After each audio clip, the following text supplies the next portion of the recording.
Deadpool 2 is the best Deadpool movie. Don't get me wrong, the first one is fun, and the third one is extra fun, but I find something extra special about the second one in particular. It came out during a very interesting pinnacle of the comic book movie landscape. I feel like it's safe to say that the first one came out during a sweet spot once everyone accepted superhero movies as kind of the main kind of movies. Now, in 2018, it is confirmed it is definitely at its peak, coming out right after Wonder Woman, Guardians of the Galaxy 2, Logan, Spider-Man Homecoming, Thor Ragnarok, Black Panther, Infinity War, then we got Deadpool 2. A film that by no means reinvents any aspects of this genre in the same way the first film did, but lives inside the genre in such a heartwarming way. Sure, it makes jokes, but it really does feel like a movie that just wants to be as comic booky as possible in a way the first film just didn't. One of my friends once made a really good point that the first Deadpool movie is a movie that is attempting to prove that an R-rated comic book movie could work, but Deadpool 2 is the movie that is attempting to prove that a Deadpool movie could work, and I think it succeeded. Granted, Deadpool has never been one of my favorite Marvel characters, but he's the one that I really respect, and that all of his best features are done best here. Alongside that, the Deadpool-y aspects that many, including myself, find annoying or overplayed aren't in this film that much, especially when compared to the other two movies.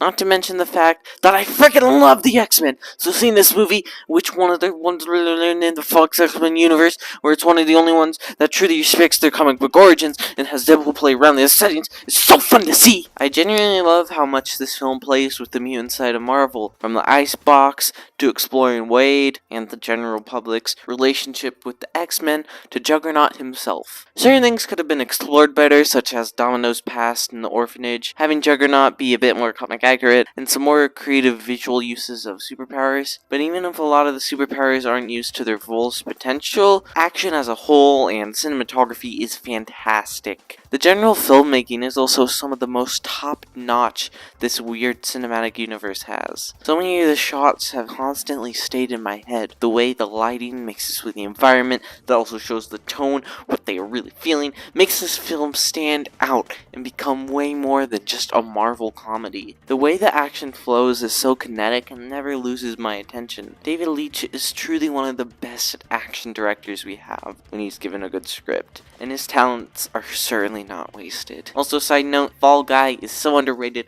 and one of my favorite movies to come out in 2024. Back to Deadpool 2, the way the comedy is incorporated into the action never pauses the action either. It feels like it's drastically swerving the natural path of the sequence in order to set up a joke. In general, this movie sticks the landing in the comedic department. Well, sticks the landing whenever TJ Miller isn't there. Literally, this is the only funny joke he's ever made in the series. Wait. I'd go with you, but I don't want to.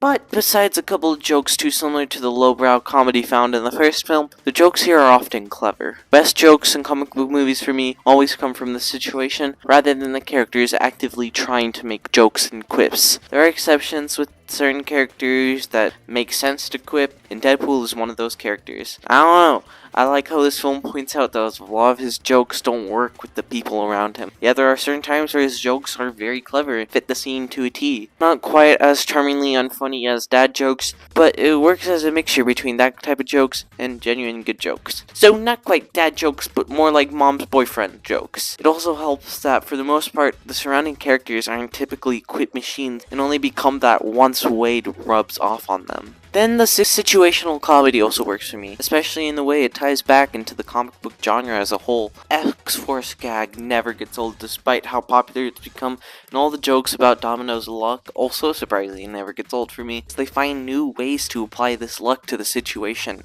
I do wish Domino got more depth as a character, but at least we'll see more of her in the third one, right?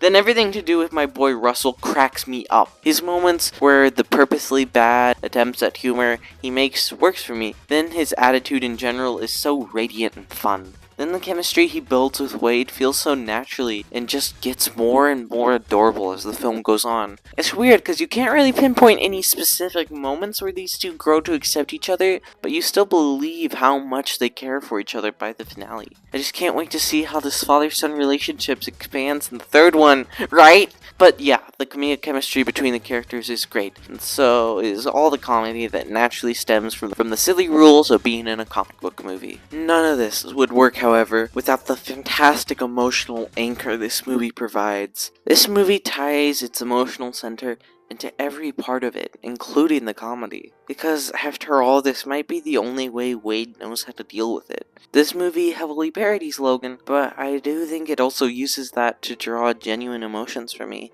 Not just because it's reminding me of one of the saddest comic book movies, but because it understands why the emotion in that movie worked and is able to apply it to a character as silly as Deadpool. It truly fascinates me seeing how important Wade's friendships and relationships are, making him the person he is. And we see just how differently he acts when around certain members of what is his found family. And also how lost he can be without them. Damn, this found family is so important to Wade. Can't wait to see how they expand upon it in Deadpool 3. Listen, I like Deadpool and Wolverine, but gosh, it's an awful sequel that just repeats so many elements from this film, just worse. For some reason, everybody acts like that movie is the holy grail just because it has fan service, and that's a topic for another time.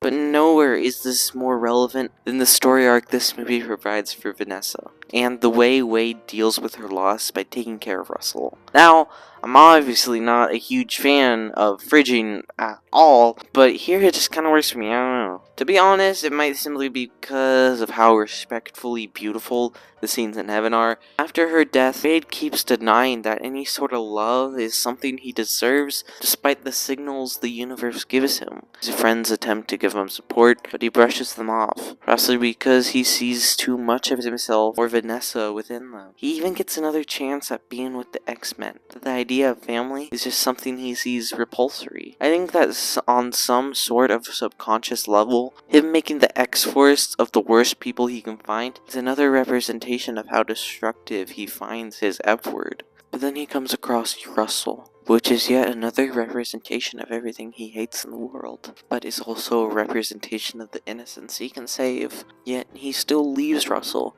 because the worst parts of himself take over. But Vanessa, the good human parts of him, can't let him rest until he knows Russell will have a future. I also think to some extent, Cable showing up is yet another example of the fearful future that could happen to his new family if he continues to be with him. But he does it anyway, because if he's gonna go out, he's gonna go out in a way that ensures the people he loves won't have to experience the same pain as him.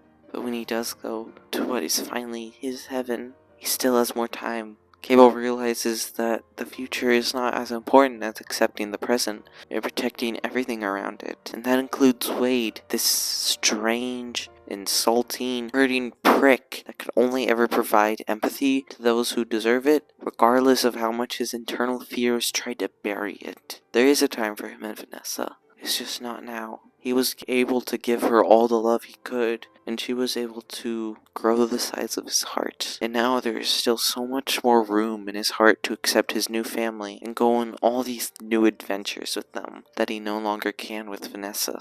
This is why I find Deadpool 2 to be the best Deadpool movie and one of my favorite movies in the Fox X-Men universe. It has its problems, but the pure charm is truly undeniable. Thank you all for listening to this somewhat aimless ramble. This isn't something I'm ultra passionate about, but I wanted to truly put this take forward in the world as I rarely see it. The next video will either be a similar one about the Marvels, quick review of something that just came out, or the Gwenpool movie pitch. Love you all. Hope everyone watching this sleeps good.